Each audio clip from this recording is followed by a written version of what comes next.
எல்லாருக்கும் வணக்கம். இன்னைக்கு நாம வரலாறுல இருக்கிற ஒரு செம்ம இன்ட்ரெஸ்டிங்கான முரண்பாட்டை பத்தி பார்க்க போறோம். அதுதான் பாண்டிச்சேரி போர். 7 ஆண்டு போர் நடந்தப்போ கடல்ல நடந்த ஒரு சண்டை இது. ஆனா இதுக்கு பெருசா யாரும் முக்கியத்துவம் கொடுக்கல. என்ன ஒரு ஆச்சரியம்னா, இந்த சண்டையில ஜெயிச்சவங்களே கிட்டத்தட்ட தோத்து போன நிலைமையில தான் இருந்தாங்க. வாங்க, இந்த விசித்திரமான போருக்கு பின்னால என்ன மர்மங்க இருக்குன்னு பார்க்கலாம். நம்ம ஆரம்பிக்க போறதே இந்த கேள்வியோட தான். எப்படி ஒரு போரோட முடிவு ஒரே சமயத்துல வெற்றியாவும் தோல்வியாவும் இருக்க முடியும்? யோசிக்கவே ஆச்சரியமா இருக்குல்ல. வாங்க, இந்த புதிருக்கு விடை என்னன்னு நாம இப்ப தேடலாம். இப்போ இந்த ஸ்கிரீனை பாருங்க.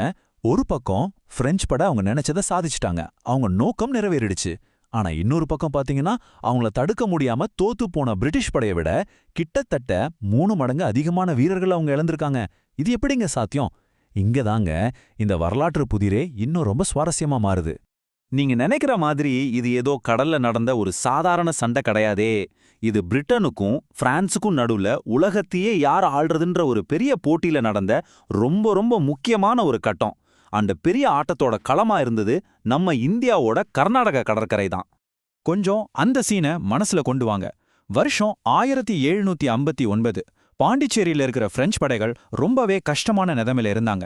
அவங்களுக்கு உடனடியா பணமும் வேணும், இன்னும் நிறைய வீரர்களும் வேணும்.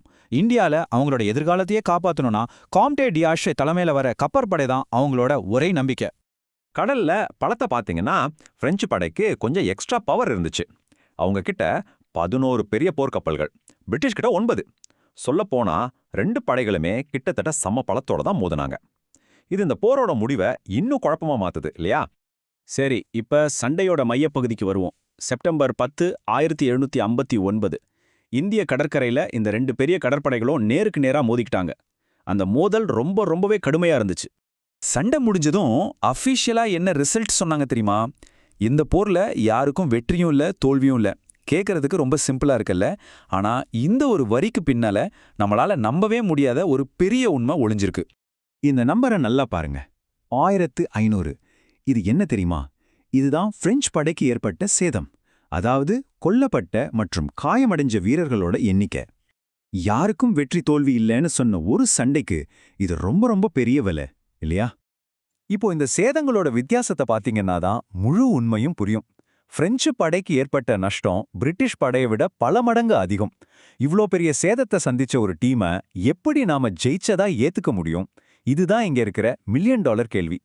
சரி, இப்ப நாம அந்த முரண்பாட்டுக்கான பதிலுக்கு ரொம்ப பக்கத்துல வந்துட்டோம். வெற்றிங்கிற ஒரே வார்த்தைய எப்படி 2 வேற வேற கண்ணோட்டத்துல பார்க்கலான்னு இப்ப நாம தெளிவா பார்க்கலாம். சோ, இங்க முக்கியமான பாயிண்டே இதுதாங்க. இங்க 2 விதமான வெற்றிகள் இருக்கு. ஒன்னு, பிரெஞ்சுக்கு கிடைச்ச டாக்டிக்கல் வின். அதாவது அவங்களோட உடனடி நோக்கம் நிறைவேறிடுச்சு, பணமும் வீரர்களும் பாண்டிச்சேரிக்கு வந்து சேர்ந்துட்டாங்க.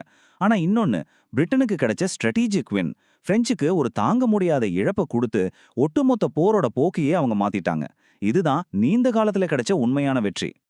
இந்த மாதிரி ஒரு சூழ்நிலையை விளக்கறதுக்கு வரலாறுல ஒரு சரியான வார்த்தை இருக்கு. அதுதான் பிர்ரிக் விக்டரி.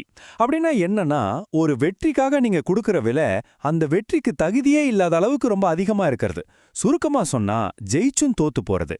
பாண்டிச்சேரியில பிரெஞ்சுக்கு கிடைச்சது சரியா இந்த மாதிரி ஒரு வெற்றி தான்.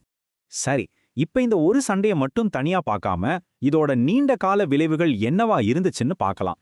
அதாவது இந்த ஒரே ஒரு போர் இந்தியால நடந்த முழு யுத்தத்தோட தலையெழுத்தையே எப்படி மாத்தி அமைச்சதுன்னு நாம இப்ப பார்க்க போறோம். இந்த டைம்லைனை பாத்தீங்கன்னாலே நடந்த கதையெல்லாம் புரியும். பாண்டிச்சேரி போர்ல ஏற்பட்ட அந்த பெரிய நஷ்டத்துல இருந்து பிரெஞ்சு படையால மீளவே முடியல. அவங்களோட கடற்படை பலவீனமாகிடுச்சு. அதனால அடுத்த 1.5 வருஷத்துக்குள்ளேயே பிரெஞ்சு இந்தியாவோட இதயமான பாண்டிச்சேரியையே பிரிட்டிஷ் கிட்ட இழந்துட்டாங்க.